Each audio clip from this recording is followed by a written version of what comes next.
Assalamualaikum warahmatullahi wabarakatuh.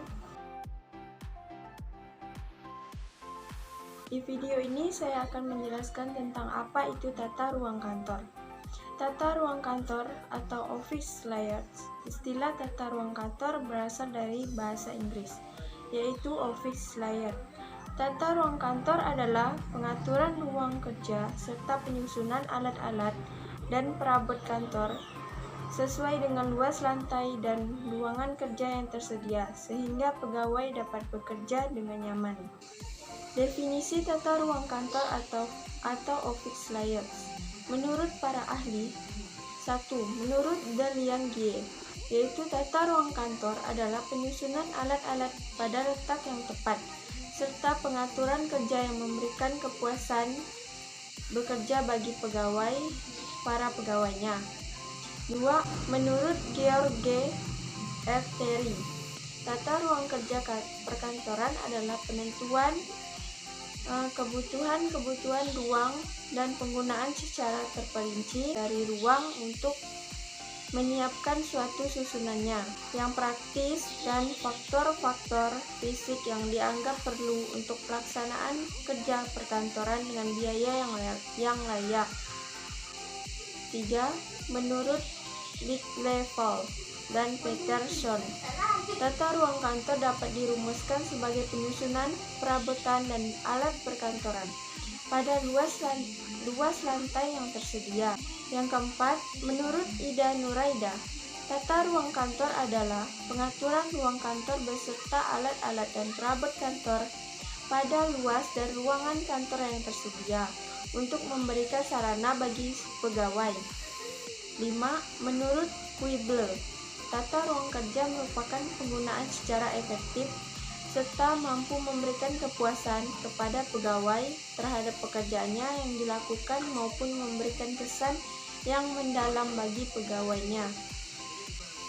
Adapun manfaat tata ruang kantor. 1. Mengoptimalkan penggunaan ruang yang ada secara efektif. Yang kedua, mengembangkan lingkungan kerja yang nyaman bagi pegawai. Yang ketiga, menjamin efisien arus kerja. Yang keempat, meningkatkan produktivitas pegawai. Yang kelima, mengantisipasi kemungkinan pengembangan organisasi di masa yang akan datang. Tujuan tata ruang kantor menurut Dalian Gie yaitu yang pertama, memperpendek jarak tempuh antara ruangan. Yang kedua, mempermudah dalam pengawasan terhadap karyawan maupun staf administrasi dalam proses pekerjaannya. Yang ketiga, memperlancar aktivitas komunikasi bagian administrasi. Yang keempat, memberikan kenyamanan kepada karyawan sehingga karyawan betah dalam bekerja. Yang kelima, setiap ruangan kerja yang ditata secara efisien memberikan kemudahan untuk berusaha pekerjaan dan mudah diubah apabila sewaktu-waktu diperlukan. Yang keenam, memisahkan pekerjaan yang berbunyi keras dan mengganggu dari pekerjaan yang bunyi. Dan yang terakhir, memperhatikan kondisi kesehatan dan kepuasan bagi setiap pegawai. Jenis-jenis tata ruang kantor. 1. Tata ruang kantor terbuka atau open source office. Jadi, kantor terbuka ini didesain secara terbuka tanpa adanya sekat atau pembatas. Yang kedua, tata ruang kantor berkamar atau tertutup atau kubikle tipe office. Tata ruang kantor ini didesain secara tertutup, di mana antara divisi dengan divisi lainnya dipisahkan oleh sekat pembatas. Yang ketiga, tata ruang kantor bertaman atau berpanorama atau landscape office, di mana ruang kantor ini didesain dengan hiasan taman, dekorasi, dan hiasan lainnya. Yang keempat, tata ruang kantor gabungan atau mixed office. Di sini, tata ruang kantor gabungan terdiri antara gabungan beberapa bentuk terbuka, tertutup, dan juga berpanorama atau bertaman. Prosedur tata ruang kantor. 1. Mengidentifikasi terlebih dahulu aktivitas kantor dan komponen fisik dalam satu kesatuan yang efisien. Yang kedua, membuat skema denah atau ground card dari seluruh unit rencana tata ruang. Yang ketiga, penempatan meja dan kursi pegawai. Yang keempat, pembuatan gambar denah atau konsep tata ruang kantor. Ada juga ergonomi tata ruang kantor.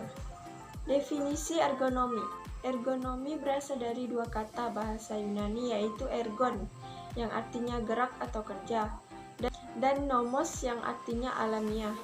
Ergonomi berarti gerakan yang efektif dan efisien tanpa menimbulkan kelelahan dan kecelakaan sesuai kemampuan tubuh, tetapi dapat mencapai hasil kerja yang optimal. Ergonomi dan tata ruang kantor.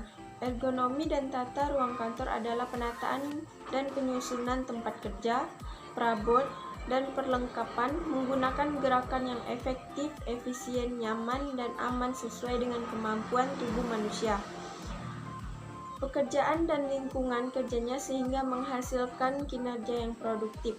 Hal-hal yang harus diperhatikan dalam penerapan ergonomi dan tata ruang kantor yaitu: yang pertama ada komitmen, yang kedua ada pelatihan, yang ketiga ada kelompok pekerja atau working group. Sekian penjelasan tata ruang kantor dari saya. Terima kasih. Wassalamualaikum warahmatullahi wabarakatuh.